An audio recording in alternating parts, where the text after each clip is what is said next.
നടി വീണ നായർ. വീണ നായരെ അറിയാത്തതായി ആരുമില്ല. സീരിയൽ നടിയാണ്. സിനിമയിലും അഭിനയിച്ചിട്ടുണ്ട്. ബിഗ് ബോസ് താരവുമായിരുന്നു. ഈ അടുത്തിടെയാണ് താരം വിവാഹമോചിതയായത്. വിവാഹമോചനം കഴിഞ്ഞ് ഏതാനും മാസങ്ങൾ കഴിഞ്ഞ് ഭർത്താവ് അമൻ വേറെ വിവാഹം കഴിക്കുകയും ചെയ്തു. താൻ ഹാപ്പിയാണ്, സങ്കടമൊന്നുമില്ല എന്ന് ഇൻ്റർവ്യൂകളിൽ പറയുമ്പോഴും വീണയുടെ കണ്ണുകളിൽ വിരഹത്തിൻ്റെ വേദന തെളിഞ്ഞു കാണാം.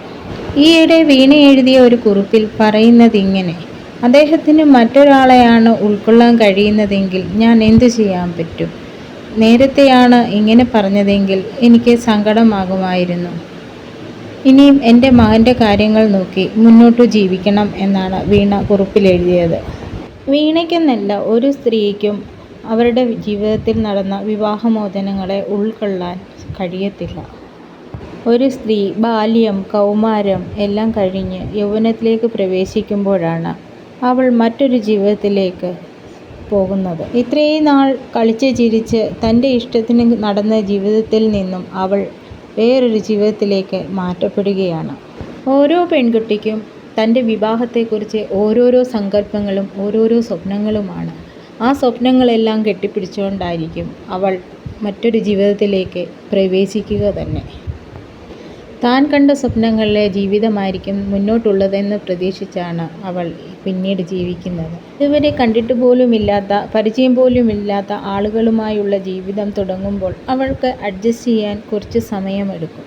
എങ്കിലും അവൾ ആ രീതിയുമായി അഡ്ജസ്റ്റ് ചെയ്ത് പോകുന്നു. ആദ്യം കിട്ടുന്ന കുറച്ച് ദിവസത്തെ സന്തോഷകരമായ ജീവിതം നയിക്കുമ്പോൾ അവൾ ചിന്തിക്കും, ഞാൻ സ്വപ്നം കണ്ട പോലത്തെ ഒരു ജീവിതമാണല്ലോ കിട്ടിയത് എന്ന്.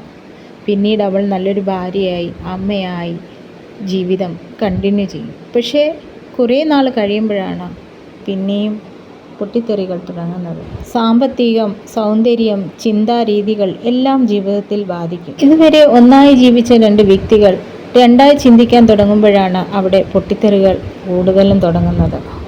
100-ൽ 25% സ്ത്രീകൾക്ക് നല്ലതാണെങ്കിൽ 75% സ്ത്രീകളും ദുരിതങ്ങൾ തന്നെയാണ് അനുഭവിക്കുന്നത്.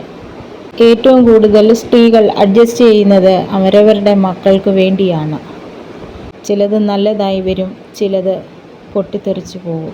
സ്ത്രീകൾ അത് പുറത്ത് കാണിച്ചില്ലെങ്കിലും അവരുടെ കണ്ണുകൾ നോക്കിയാൽ ആ വിഷാദഭാവം എപ്പോഴും കാണാം. താൻ ഇത്രയും നാൾ സ്നേഹിച്ച, തൻ്റെ ജീവനായിരുന്ന, തൻ്റെ കുഞ്ഞിൻ്റെ അച്ഛനായിരുന്ന ആൾ മറ്റൊരു സ്ത്രീക്കൊപ്പം ജീവിക്കുന്നത് കാണാൻ ആർക്ക് സഹിക്കാൻ പറ്റും? ഒരിക്കലും ഒരാൾക്കും സഹിക്കാൻ പറ്റില്ല. സന്തോഷത്തിൻ്റെ മുഖംമൂടി അണിഞ്ഞ് മറ്റുള്ളവരെ കാണിച്ചു വേണ്ടി അവർ ജീവിക്കുന്നു. ഉള്ളം നേർന്നത് ആർക്കും അറിയാൻ പറ്റത്തില്ല, നമുക്ക് പോലും.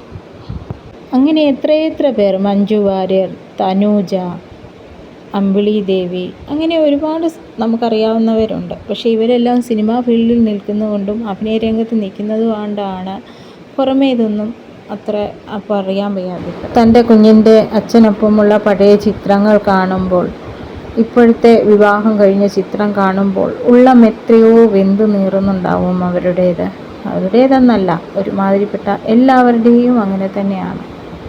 സങ്കടങ്ങളെല്ലാം മാറ്റിമറിച്ച് അവർക്ക് നല്ലൊരു ജീവിതം കിട്ടട്ടെ എന്ന് പ്രാർത്ഥിക്കാം.